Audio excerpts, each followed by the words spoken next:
this was one of those areas when I said in the beginning of this video that I wanted to just throw something.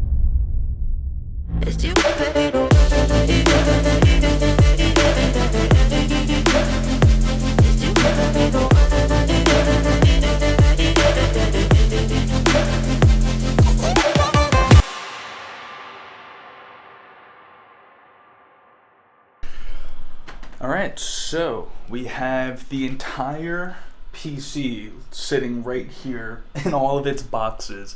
We're about to go ahead and actually go live. We have a whole kind of rig set up for this. We have a GoPro mounted up here, and then that's going to be getting our top-down shot. We also have the built-in webcam, of course, that comes out of the iMac. We're using that as a webcam as well, so of course we're going to be using this camera for all of the shots. But yeah, we're pretty much all set up. I've got my tools and such, my screwdrivers and whatnot. The only thing I don't really have is the knowledge to do this, so that's going to be pretty interesting. Like I said, never built a PC ever in my life. Fingers crossed it's not too bad. I do have a couple friends who, of course, do know and have built PCs in the past, so of course if I have any issues or troubleshooting something, I will definitely be asking them. But yeah, without further ado, start building this thing. Now, with me today, I actually have one of my friends who helped me a ton on this project. His name is Matthew J. Tucker. Can we go based off your entire government like that? Is that okay? Sure. Yeah, why not? Screw it. So Matt's sort of our Geek Squad expert. I wouldn't say expert. Are you an expert? To an extent. Not that much, but I've built several at work and personally for friends and myself. But the 83-year-olds that come in asking for computer help, they think I'm an expert. So right, because you're able to tell them to turn it off, turn it back on, and it works. Yeah. So that's pretty lit. So we fired up the live stream and we just got straight into it. Matt, I think we started off pretty well, I think, for the most part, right? At first, it didn't really seem that bad. Yeah, I mean, you started off kind of how every single PC build should go. You unboxed the motherboard first. You installed the CPU, which was one of the most daunting tasks out of any part of the build. If you do anything wrong to that CPU, that's $500 down the drain right there. Steven got a pretty baller case that might have added to the struggles of the entire build. I was getting a lot of it was just a confusing case. The way it was set up just wasn't really ideal. What's sort of like the normal way, and what was the problem with this case, if you can remember? I think the issue with the case that you're running is the part that makes it cool. The front of it is completely glass. It's I don't know exactly what the shape would be called, but it's a pentagon, basically. Yeah. So it's all glass on the front there. With that, you're also missing out on official front fans, which add to cooling, but also kind of make the case easier to work in, if that makes sense. You have a lot more room in your case, but the normal case style is just easier for installing everything, wiring everything. So from there, we went ahead and we started working on the CPU water cooling system. And this is sort of where the issues really started for me. So the issue that we had was that when we installed the radiator, we originally had it attached to the top of the case, which is sort of fine. But after going back and forth with people in the Discord and people in the stream, we started kind of realizing that this airflow that we had in terms of what was intake and what was at the outtake in terms of the airflow was all kind of out of whack. And I believe I ended up having the radiator and the fans pointing in the opposite direction that I really wanted it to. So we had to kind of uninstall the radiator. We went to put it back, but then we also then realized that in order to actually install it, we needed to put the radiator through, I believe there's like 2 hexagonal shapes at the top of the case. And what you kind of want to do is you want to be able to sandwich the radiator and the screws that it comes with in between that plate at the top. But the issue is that the radiator does not fully fit through. So the way that you would put it through is by putting the pump through first, bringing the cooling tubes through, and then that way the radiator can be on the other side of that bracket. However, by that point, we already had the pump already on the motherboard. So we had to take that off, readjust it, and we got it back on. It's easier said than done, but this process, I think, took an extra maybe like hour before we sort of like figured this out. Next thing was also installing a lot of those smaller fans that you can see in the PC right now. Again, this was one of those issues that we had with intake and outtake. I believe we had these fans put on wrong. I also ended up having a screwdriver that I personally feel like was stripping all of my screws. I mean, I feel like I've used this for other projects too, and this, I swear, the screwdriver always strips the screws whenever I'm using them. I started getting a bit frustrated because some of the screws were actually beginning to strip, and I was starting to get nervous that I wasn't going to be able to actually use these anymore, and I was going to be down a screw or something like that. Lucky enough, we managed to get it out, and it wasn't too much of a hassle, but it was a bit of a scare. So after we figured out the sort of cooling system and how we wanted all the fans to sort of be pointing and what direction in terms of intake and outtake, it was time to actually put the motherboard into the case. Now, this was another big roadblock for me. So for about the next 2 hours or so, I was spent trying to install this motherboard into this case, and I could not figure out for the life of me.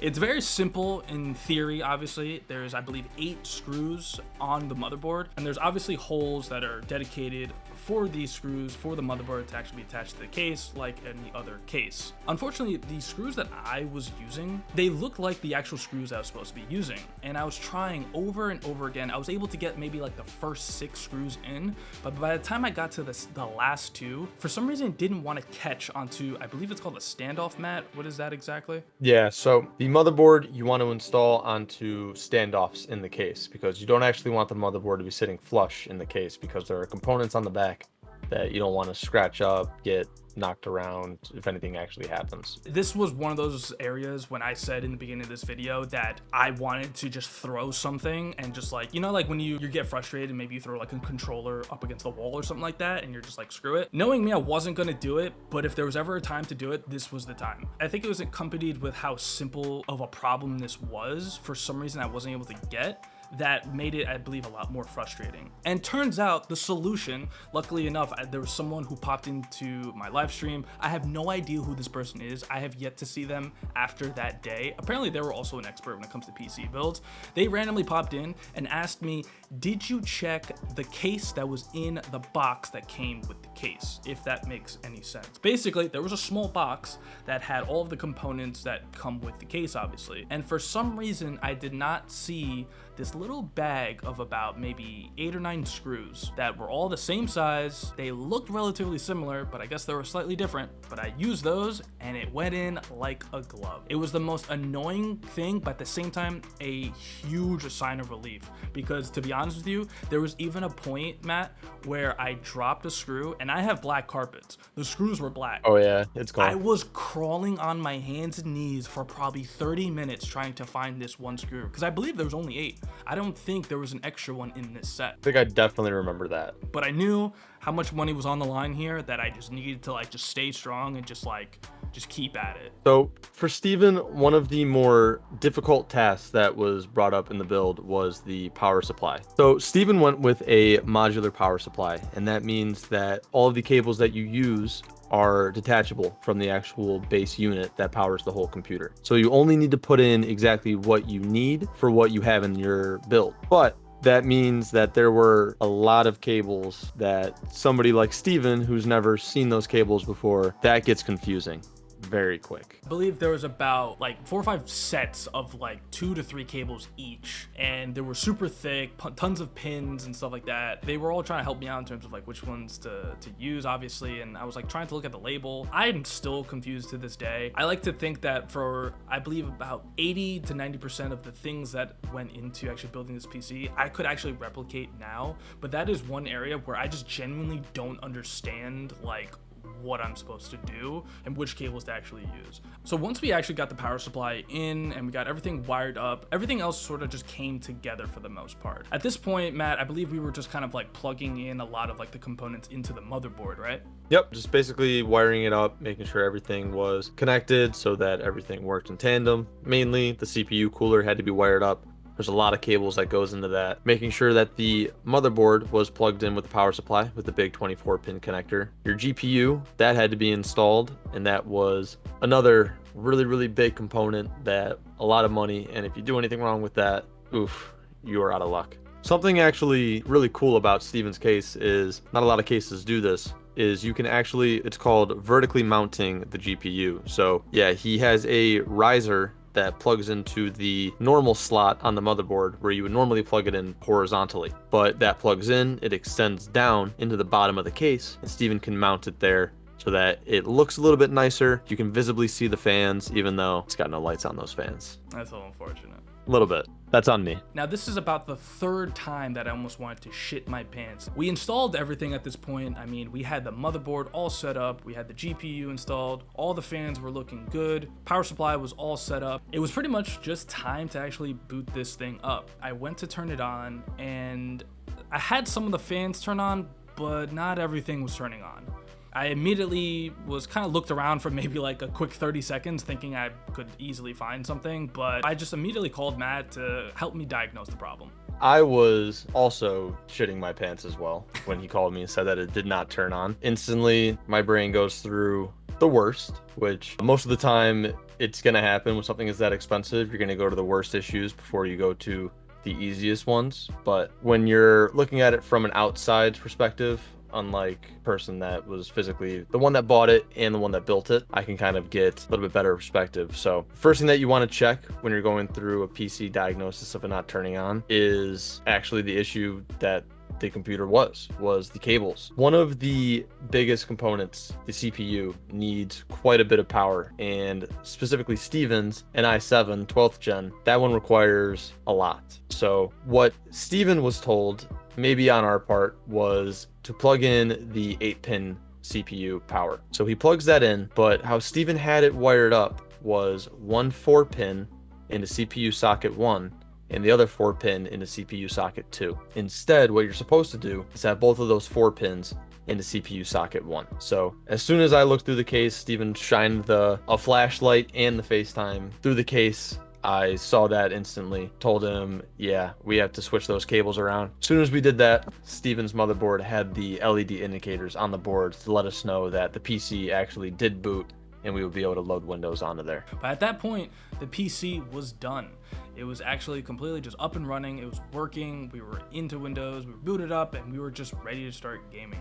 At this point, knowing me, I obviously have to make it look as aesthetically pleasing as possible. So we went the extra mile. We have the space in the case. Why not kind of get something in there to kind of represent at least myself and what I do the best? And for me, I felt like this Gundam model was a perfect representation of that. I thought it looked super sick. You'll kind of see on screen, I mean, this also took a ton of time. This took hours of work. I believe it took about 8 or 9 hours to do. I thought it was going to be bigger, to be honest with you. It's actually about half the size that I thought it was going to be. I thought it was going to be a lot bigger.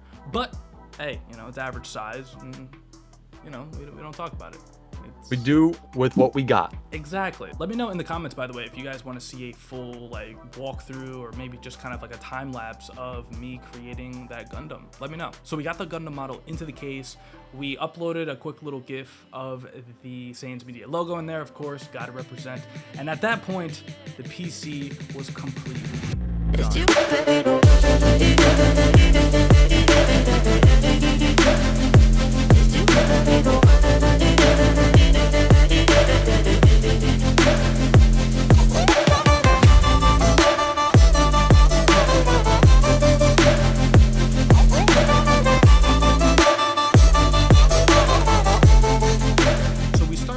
At about, I want to say 3 p.m.